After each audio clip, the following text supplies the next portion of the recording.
the tariff laws that we have against China directly from the United States.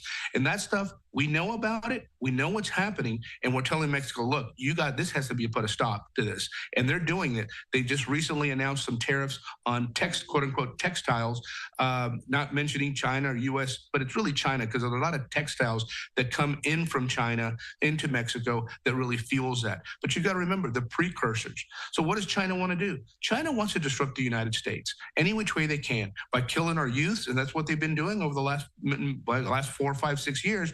100,000 a year on the average. So if they're supplying free, and many times free precursors to Mexican cartels, the cartels then put them together, make them pills or some other type of transport vehicle, and then they bring them to the United States, and ultimately it kills our children and people in the United States. It causes havoc. That's what China wants to do.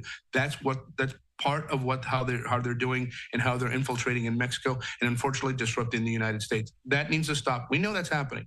That needs to stop, and they need to stop with Mexico. And Trump needs to put those types of stops in place in that country so this doesn't happen anymore.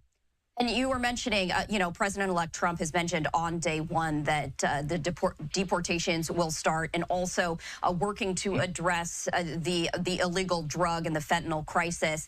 This has been a crisis, though, going on for years. You were mentioning that China and Mexico, they've been building their relationship for a number of years. The border crisis is nothing new. So when we take a look at the measures that President-elect Trump wants to put into place, a lot of our viewers might wonder, how long is it going to take before we finally see some improvements? From your experience and your background, how long might this take to effectively address this crisis? Well, that's a great question. So day one, Tom Homan, President Trump have said, we're going to start. Well, first of all, it's going to start with the lowest hanging fruit. What is that? There's over 40,000 people in jail already in ICE facilities or ICE beds within county jail houses that are subject to deportation. So you start with the lowest hanging fruit first, because the faster we can get rid of these people, the more we save, because it costs us billions of dollars to house them. Now, we have to negotiate with these other countries. They need to take them back. If they don't take them back, we just got to figure out how do we hit them economically so they take them back anyways. So you're looking at, in day one, it starts slowly the process forward. It's not instantaneous. It's not overnight. There's camps that need to be built to be able to house some of these people temporarily while they're waiting deportation. The goal is to stop the hemorrhage coming into the United States. That's the first thing. You stop the bleeding. So anyone coming in the United States will be processed, and two things will happen. Either they turn around and they walk back the other way, or two, they go to jail, and then we deport them anyways. No more catch and release. That has to stop. The CBP One app, 1,500 people are crossing the border right now, every day, right now, through the CBP One app, through the ports of entries. That needs to stop. Second, the flights with Venezuelans, Haitians, Nicaraguans, Cubans that are coming every day, flights that taxpayers are paying into the United States, that needs to stop. That's another few hundred to 1,000 a day. So, and then the other 1,000 is still crossing in between the ports of entry. You're still getting 4,000 to 5,000 a day. We're just not hearing these things. We're not hearing it because it doesn't hit the southern border numbers. Only thing that hits is the illegal number. So they say, well, migration's gone down. Yeah, the ones that are encountered in between the ports of entries have gone down. They're not counting the flights. They're not counting CBP One app.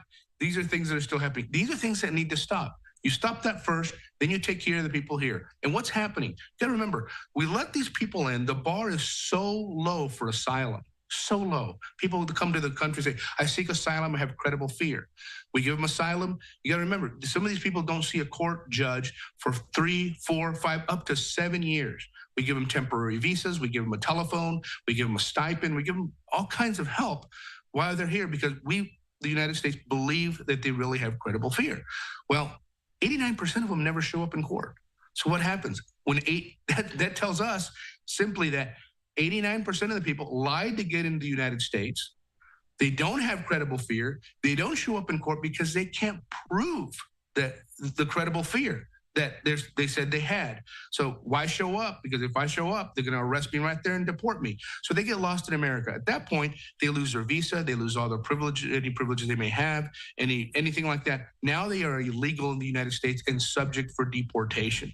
And those are the people that are going to start falling into the cracks. And there's millions a year that are going to have that happen. Because remember, we've been allowing 2.5 to 3 million people a year into this country with this visa program, this temporary visa program that start expiring when they don't show up. There's going to be a lot of people out there. We need to make it very difficult for them to get a job, very difficult for them to send money back home.